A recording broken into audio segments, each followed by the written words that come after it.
Il fait très froid à Toulouse aussi. Le plan grand froid a été activé vendredi dernier par la préfecture. Isabelle Bricot, bonsoir. Bonsoir. Vous êtes porte-parole des Don Quichotte à Toulouse. Alors est-ce que tous les sans-abri dorment au chaud la nuit à Toulouse depuis le plan grand froid? Encore une fois, le plan grand froid, on commence à en parler que l'hiver, alors que c'est toute l'année que des personnes à la rue meurent, et d'autant plus l'été. Le collectif des morts de la rue nous dit encore qu'il y a déjà plus de 22 personnes qui sont mortes cette année à Toulouse. Donc non, le plan grand froid ne répond pas à toutes les personnes qui sont à la rue à Toulouse. Et surtout, les places qui sont proposées ne sont toujours pas adaptées pour les personnes, puisqu'on voit bien qu'elles ne sont pas accueillies dans des chambres individuelles, qu'encore une fois, des gymnases sont mis pour ces personnes-là, elles sont parquées, et qu'à Toulouse, on ouvre uniquement 42 places sur des bungalows où toutes les personnes dorment les unes à côté des autres. Donc il y a encore des gens dans la rue, où est-ce qu'ils dorment? Oui, il y a encore des gens à la rue, on est sollicité, il y a des gens qui dorment dans des tentes, sous des ponts, dans leur voiture, qui essaient d'être hébergés à droite, à gauche, chez des amis. Je crois qu'à Toulouse, c'est une réelle catastrophe. Les associations le dénoncent. Le 115 ne peut plus répondre aux demandes à l'heure actuelle d'ailleurs. Alors mardi, Isabelle, vous avez occupé les locaux d'un bailleur social pour réquisitionner une cinquantaine de logements vacants. Vous souhaiteriez en faire des logements de transition pour appliquer la loi Dallot, le droit au logement opposable. Quelle a été la réponse de la Languedocienne? Vous avez rencontré le directeur général hier.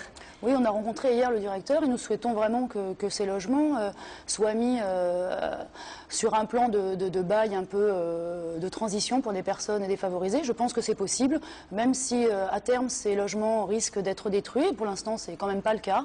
Je pense qu'une trentaine de logements sont libres et qu'on pourrait arriver à en faire quelque chose. Et il est d'accord? Pour l'instant, ils nous disent qu'ils souhaiteraient plutôt les détruire et pas remettre de gens en attendant, mais nous on ne lâchera pas l'affaire. Je pense qu'il y a des possibilités. Mais bon, c'est un bailleur quand même qui est compréhensible. Là, il nous a proposé de réfléchir avec une association, avec 3 logements qu'ils ont dans leur contingent pour mettre des jeunes avec chiens peut-être, ou des jeunes en difficulté sur ces logements. Donc déjà, c'est une bonne chose. Mais je crois qu'à l'heure actuelle, il y a beaucoup de logements qui sont vides. La loi Dallot s'applique lentement parce qu'il n'y a pas forcément les réponse derrière. Je crois qu'il faut la saisir, il faut qu'on soit nombreux à la saisir. C'est une loi qu'on a gagnée, les enfants de Don Quichotte, il y a 2 ans, et il faut la mettre en place. Alors, il y a une table ronde sur le logement qui a eu lieu mi-novembre à la préfecture avec les collectivités locales et les acteurs sociaux.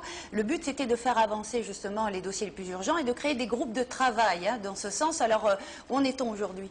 Voilà, c'est encore les grands mensonges de la préfecture. Ils montent une table ronde le 12 novembre alors qu'on l'a demandé depuis le 15 mai lors de ce campement qu'on a fait les enfants de Don Quichotte. Et depuis, nous n'avons toujours pas les réunions de travail. Donc c'est encore du blabla. On doit se réunir autour de table pour trouver des solutions pour les personnes à la rue. Alors que les associations, nous les enfants de Don Quichotte, on a des projets innovants qu'on peut mettre sur... Quoi par exemple? Eh bien là, à l'heure actuelle, vous voyez qu'il y a des maisons tremplins qui ont été mis en place à Cité Blanche. Ça peut être renouvelé. À Paris, il y a les enfants du Canal qui ont été mis en place, qui sont un lieu de stabilisation pour personnes avec chiens. Ça marche très bien. Demain, à Caen, des chalets de stabilisation vont être visités par le secrétaire au logement, monsieur Apparu. Donc je pense qu'il y a des possibilités qui se font ailleurs. Mais malheureusement, à Toulouse, rien ne peut jamais se faire. C'est quand même étonnant. C'est un problème financier ou c'est un problème de décision politique?